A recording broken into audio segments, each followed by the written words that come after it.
Hi, I'm Matt from ApplianceVideo.com. Today we're going to be doing the fix on the flapper assembly for Whirlpool and Amana side-by-side refrigerators.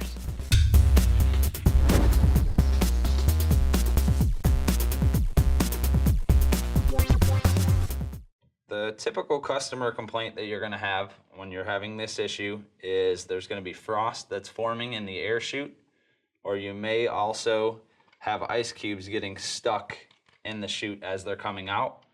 Basically, the underlying reason why this is happening is the flapper does not open wide enough, and it also is having a problem sealing with the inner door chute. So you're getting warm air into the air passage, causing the frost.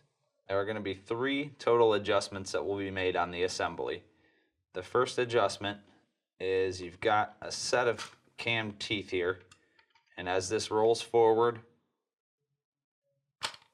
the flapper door is going to snap closed. What we're going to do is remove a total of 3 teeth. This assembly actually already has one of the teeth removed, so we would want to remove 2 more, and that's just going to allow the flapper door to snap closed a little bit harder. The second adjustment that will be made is going to be bending the micro switch lever arm here. When you push it open like that, the dispenser paddle is getting stopped by the lever arm. So by bending that to approximately a 30-degree angle, we're going to increase our opening distance slightly. The third part of the fix is only necessary on some models. Basically, if you open the flapper door, if the inside of the air chute already has a notch cut out for the fin of the actual flapper paddle to fit inside, then it's not going to be necessary. If yours does not have a notch, you're going to have to cut out approximately a 5/16 notch to allow for that fin to seat up properly. The tools needed for this repair: a 1/4-inch nut driver or a drill with a 1/4-inch bit, needle nose pliers, a pair of snips, a file, a small flathead screwdriver, and 1 zip tie. To begin the repair, we're going to need to remove the control panel assembly.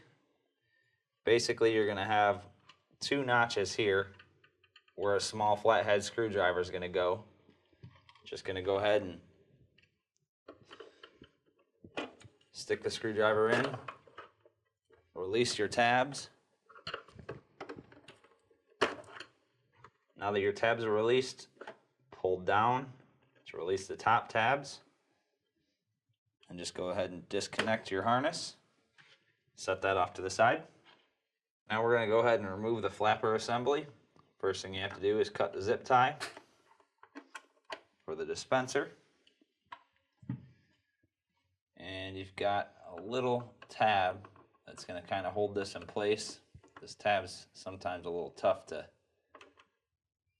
get out. But you have to bend it in and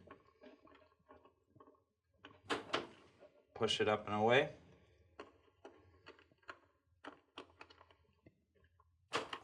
Go ahead and pull that out of the way. Now we're going to go ahead and remove the 4 1/4-inch screws.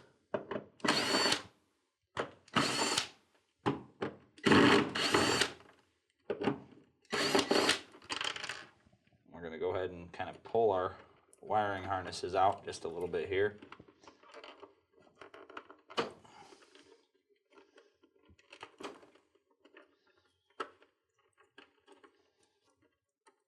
Disconnect your micro switch. So all your wiring is free. We're going to take a small flathead screwdriver. Just pull back on the locking tab here.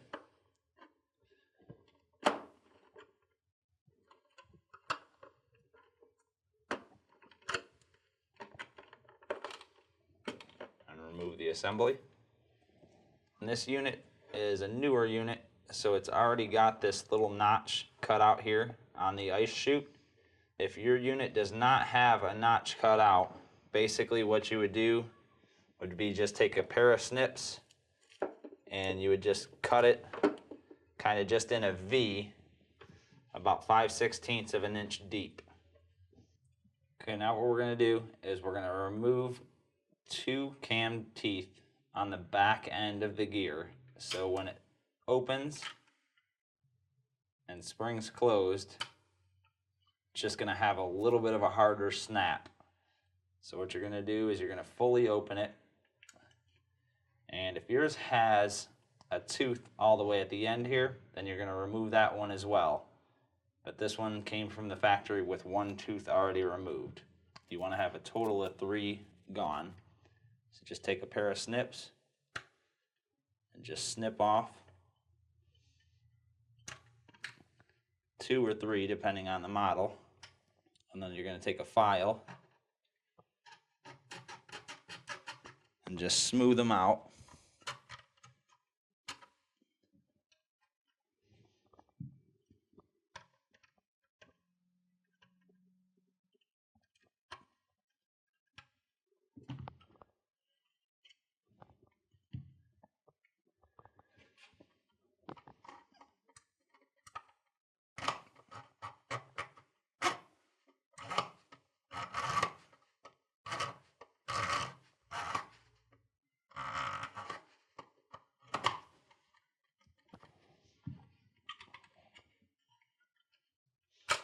Go ahead and flip it up. We'll just test it.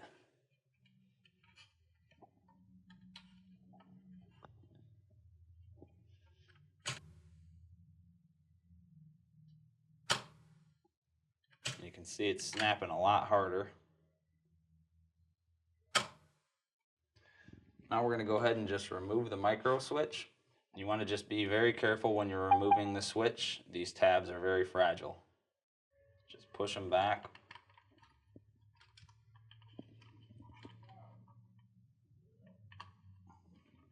Now that the switch is removed, we're just going to put about a 30-degree bend in the micro switch lever arm. Just going to use a pair of needle nose pliers and just bend it right at the edge of the switch. Now we're just going to go ahead and reinstall the switch.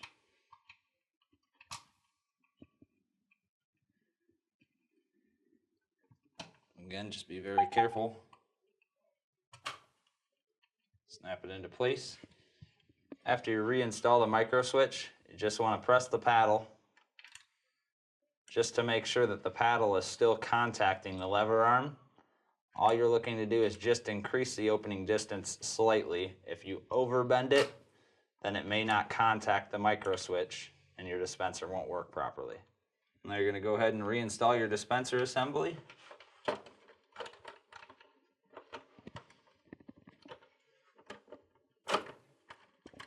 Make sure you're not pinching any wires behind it. It should lock into place. Now you got your 4/4 inch screws.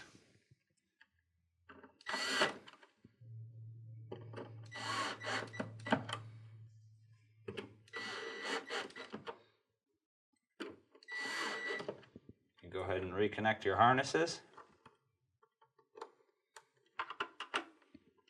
Go ahead and just kind of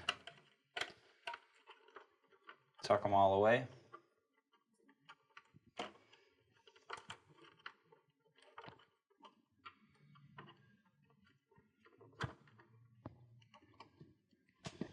Bring your water dispenser line down through.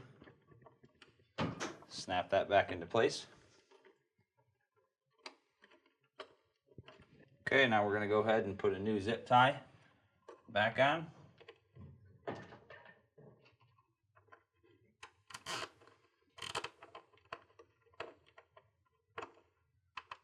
Make sure you keep the part of the zip tie facing towards the inside. Cut the end off there and go ahead and reinstall your ground. Now we're just going to take and hook the harness up to the front panel.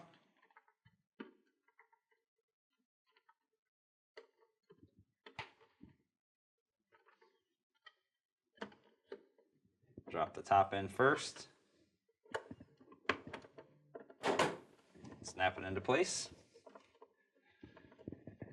And you just want to go ahead and test for ice and water through the door. Make sure the flapper's closing and your switch is contacting. And that's going to complete the repair for this side-by-side Whirlpool and Amana refrigerator fix. Please visit appliancevideo.com for all your future repair needs.